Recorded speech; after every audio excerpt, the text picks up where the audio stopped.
Assalamualaikum warahmatullahi wabarakatuh. Sahabat Maslahat, hari ini kita kedatangan sosok muda inspiratif dan membanggakan tentunya. Beliau adalah Fikrang, seorang pemuda yang saat ini menjalankan usaha budidaya udang faname dan saat ini memperoleh penghargaan sebagai pahlawan pangan nasional.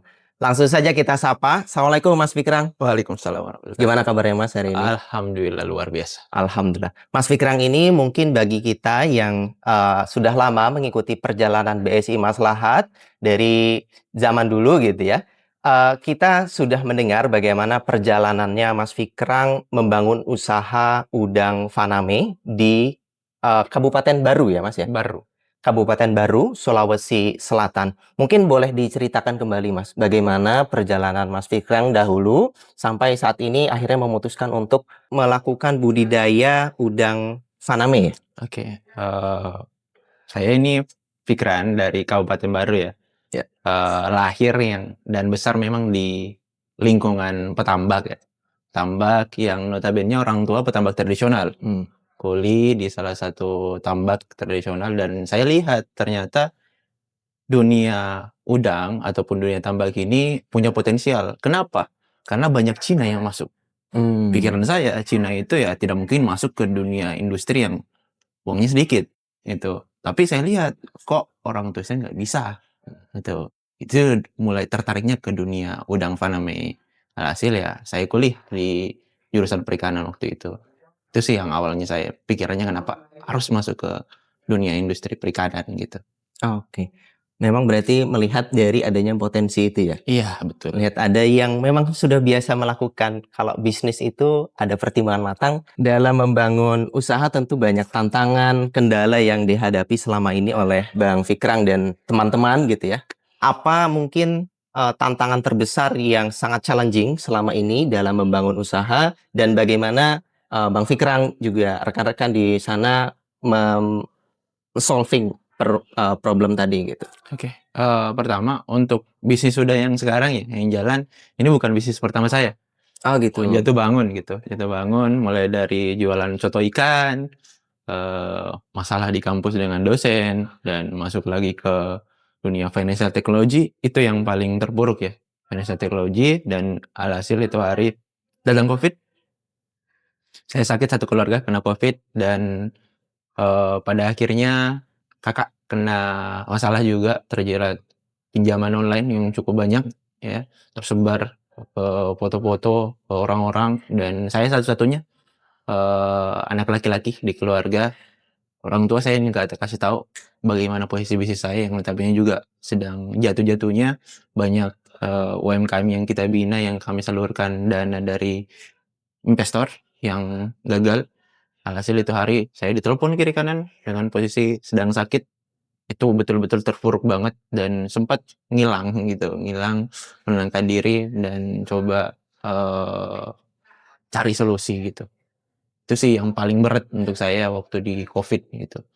Harus menangani satu keluarga full dan menangani semua masalah-masalah yang ada di bisnis saya. Masalah kesehatan, kakek meninggal waktu itu, dan masalah di kakak saya harus selesaiin juga. Itu sih yang paling berat gitu. Paling berat ya, berarti selama masa COVID itu Masa COVID 2020 Iya. ketika puncak-puncaknya pandemi melanda Indonesia juga dunia ya. Iya. Yang memang itu bagi pengusaha, apalagi waktu itu posisi masih merintis Mas ya? Posisi masih merintis dan langsung jatuh gitu. Oke. Nah kalau boleh tahu Bang Fikrang ya, ketika memasuki masa-masa sulit tadi, adakah peran-peran mungkin orang teman atau kerabat yang menjadi barangkali penyemangat gitu ya, sehingga Bang Fikrang bisa bangkit, sehingga saat ini bahkan bisa mendapatkan penghargaan gitu ya sebagai pahlawan pangan nasional? Oke. Paling banyak bantu ya. Paling banyak bantu, saya waktu itu kan udah selesai di program ISDP ya, program beasiswa scholarship untuk sociopreneur di BSI Maslahat. Bukan sesuatu yang singkat, yang mudah bagi Bang Fikrang, keluarga, dan rekan-rekan. Tapi dengan adanya dukungan tadi dari orang-orang yang memberikan dukungan emosional, memberikan dukungan teknis gitu ya, untuk memetakan permasalahan sehingga bisa ketemu nih solusinya seperti apa, sehingga akhirnya alhamdulillah saat ini bisa bangkit kembali dari keterpurukan yang tantangan tadi terberat di tahun 2020 mungkin sampai 2021-an gitu ya, Pak? Iya. Oke, Bang Fikrang, terkait dengan usaha udang Faname ini, kalau misalkan kita lihat di media sosial gitu ya, di berita-berita yang muncul, yang kita dengar ketika mendengar nama Bang Fikrang atau Tambak Mie. Iya. Tambak Mie, itu bukan hanya sekedar usaha, tapi juga ada peran masyarakat sekitar di sana. Nah, mungkin boleh diceritakan, Bang, terkait dengan bagaimana kontribusi atau peran dari Bang Fikrang dan rekan-rekan di sana untuk juga bukan hanya memprioritaskan soal profit, soal bisnis, tapi juga ingin melibatkan atau meningkatkan juga kesejahteraan dari masyarakat di sekitar tambak. Oke, yang pertama untuk internal kami ya, untuk internal kami itu, kami pekerjakan kebanyakan, masyarakat desa yang notabene yang pertama, mantan napi, Hmm, mantan pemabuk, bahkan ada mantan pengguna, hmm, gitu. Kami tidak menutup mata bahwa mereka punya potensi untuk berubah, itu yang pertama. Yang kedua, secara internal, selain internal, kami punya binaan. Binaan kami terbagi dua. Ada badan usaha milik desa, menggunakan dana desa yang kita bentuk kelompoknya dari anak muda.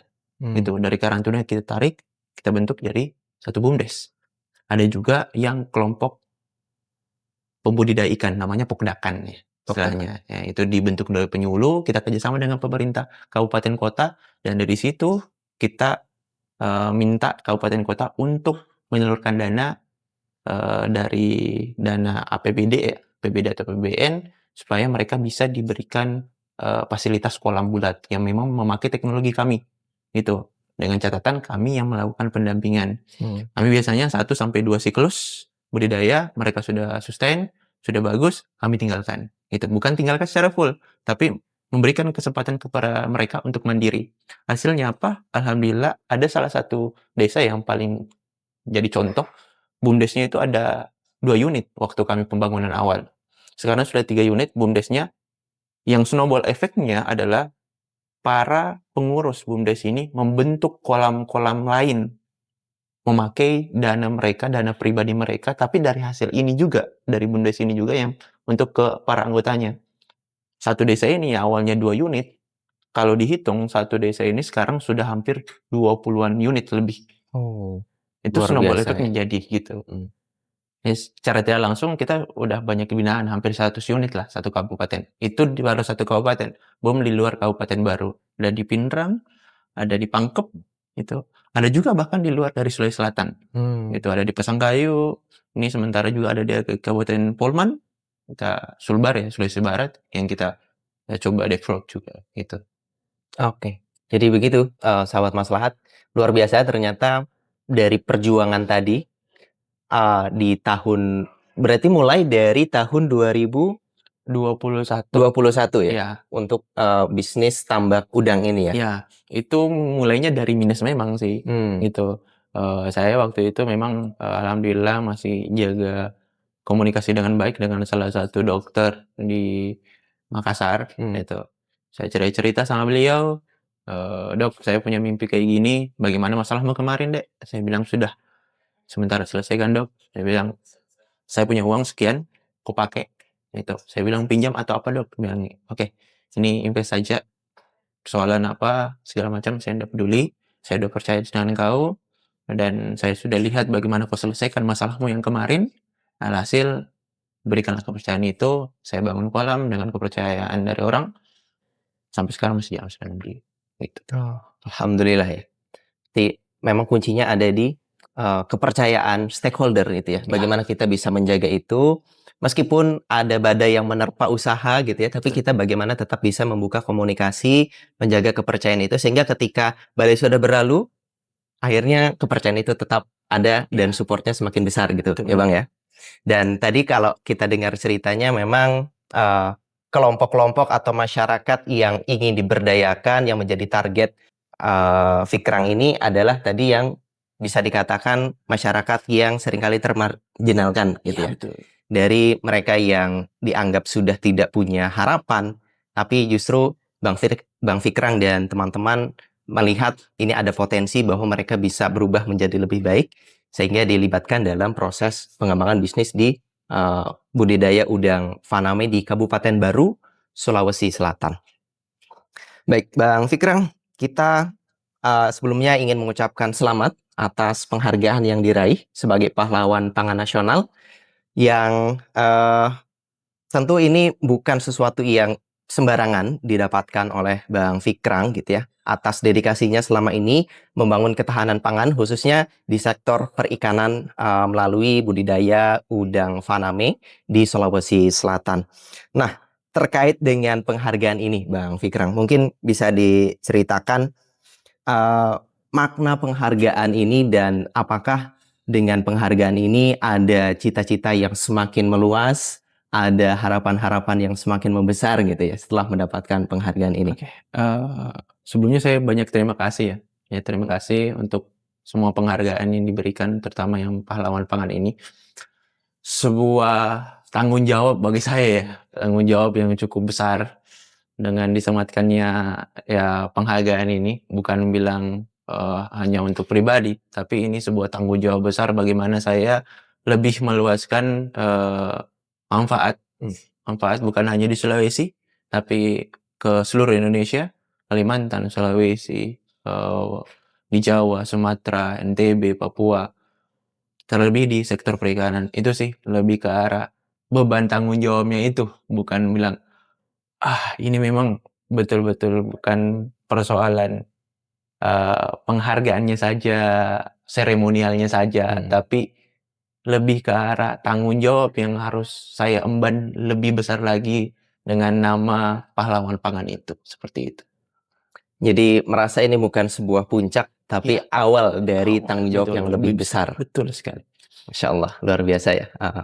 Sahabat maslahat sekalian, memang ketika kita melihat Indonesia sebagai negara maritim dengan sumber daya laut yang begitu besar, begitu melimpah, tapi memang belum bisa termaksimalkan begitu, Betul. Bang Fikrang ya. Sehingga Bang Fikrang dan rekan-rekannya hadir untuk bisa mengembangkan potensi yang ada, khususnya di daerah Sulawesi, tentu untuk bisa diduplikasi, disebarluaskan hal-hal baiknya gitu ya, template-nya untuk bisa diterapkan di berbagai wilayah di Indonesia. Sehingga harapannya potensi-potensi yang ada di setiap wilayah itu juga bisa dioptimalkan untuk kebermanfaatan masyarakat secara luas.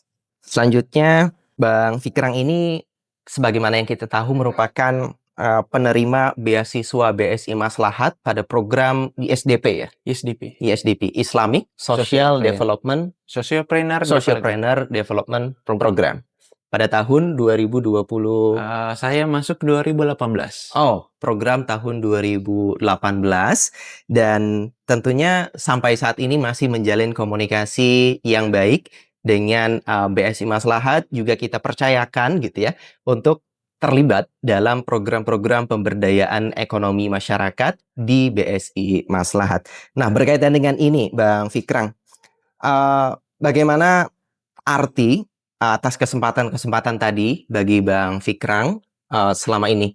Mungkin dari awal yang disupport gitu ya untuk program beasiswa sehingga sekarang dipercaya untuk bisa juga ikut dalam program pemberdayaan ekonomi masyarakat khususnya di wilayah Sulawesi Selatan. Oke. Arti BSI Maslahat bagi saya itu bukan soal alumni program beasiswa ya, tapi lebih ke arah rumah bagi saya buat kembali buat mengabdi untuk terus mengembangkan bisnisnya, bukan hanya sekedar profit, tapi juga soal kebermanfaatan yang lebih luas lagi. Betul. Bagi masyarakat lain yang memang membutuhkan. Baik, Masya Allah, luar biasa, Bang Fikrang. Selain dukungan pendidikan, barangkali adakah pengalaman, pembinaan atau nilai dari Bang Fikrang yang selama menjadi penerima beasiswa terus dilakukan sampai saat ini? Pengalaman yang paling berkesan ya kalau saya, walaupun udah bukan jadi penerima, saya diperlakukan bukan sekedar penerima, tapi diperlakukan sebagai keluarga. Itu yang merasa bahwa kami ini bukan tempat melapor gitu. Biasanya kan kita penerima beasiswa harus melapor dulu ke pemberinya, bukan. Tapi sekedar bahwa, "Oh, ini rumahnya kami." Sesederhana itu dan itu yang buat kami tetap ada sampai sekarang dan tetap komunikasi terus dengan, berbagai pihak di BSI Maslahat. Oke. Masya Allah ya, luar biasa. Karena ada kedekatan emosional juga ya? Betul. Bukan hanya kedekatan sebagai, alumni dari award di BSI, beasiswa di BSI Maslahat, tapi juga karena ada kedekatan emosional dengan stakeholders yang selama ini mendukung proses pengembangan diri, pengembangan usaha dari Bang Fikrang juga rekan-rekan. Barangkali pertanyaan terakhir Bang Fikrang untuk, pertemuan kita di hari ini. Jika diberikan kesempatan, memberikan satu pesan Bang Fikrang, bagi generasi muda khususnya, yang mungkin mereka ingin memulai usaha, tapi banyak tantangan-tantangan yang dihadapi gitu ya, merasa mudah menyerah, tidak ada harapan ke depan. Barangkali ada pesan yang mau disampaikan bagi Oke. rekan-rekan? Pertama, untuk teman-teman yang lagi bangun bisnis itu bukan persoalan untung saat ini, tapi lebih ke arah keuntungan masa depan. Keuntungan bukan hanya tentang uang, banyak hal yang bisa kita lihat sebagai keuntungan, mulai dari kebermanfaatannya kita, mulai dari kesempatan yang kita dapat, dan juga relasi yang kita dapat. Itu adalah modal yang paling utama. Yang kedua, untuk teman-teman yang biasanya mengeluh bahwa bisnis itu butuh uang, butuh modal money, saya bilang hilangkan itu. Jangan jadikan itu sebagai patokan, karena saya belajar terutama waktu bangkrut ya, bukan uang yang menyelamatkan saya, tapi kepercayaan. Kepercayaan dari dokter, kepercayaan dari orang-orang yang terus support saya, itu yang jadi modal utama saya, bukan uangnya. Uang itu urutan kesekian, tapi kepercayaan dan relasi itu yang paling penting. Baik, Masya Allah ya, luar biasa. Terima kasih Bang Fikrang atas pesan-pesannya untuk kita semua tentunya generasi muda untuk terus bersemangat apapun cita-citanya, apalagi tadi ingin juga membuka usaha, berwirausaha seperti Bang Fikrang juga rekan-rekan di luar sana. Tentu ada jatuh bangun, tapi tetap semangat bahwa di masa depan akan ada emas yang menanti kita semua. Baik, semoga perjalanan Bang Fikrang ini bisa menjadi inspirasi bagi kita semua untuk terus semangat dalam mengemban pendidikan dimanapun itu, sehingga nantinya dari pendidikan yang kita emban bisa menghasilkan sebuah karya dan bisa menghasilkan kebermanfaatan yang lebih luas bagi masyarakat. Sekali lagi terima kasih Bang Fikrang atas kesempatan ini, atas waktunya. Dan semoga hadirnya Bang Fikrang di BSI Maslahat ini bisa semakin meluaskan inspirasi dan maslahat bagi masyarakat. Sahabat Maslahat, beasiswa bukan sekedar bantuan untuk menyelesaikan pendidikan. Beasiswa adalah kesempatan untuk terus bertumbuh, membangun masa depan, dan pada waktunya bisa memberikan kembali manfaat kepada masyarakat. Terima kasih Bang Fikrang atas waktunya. Saya Irsyad, mohon pamit undur diri. Wassalamualaikum warahmatullahi wabarakatuh. Waalaikumsalam.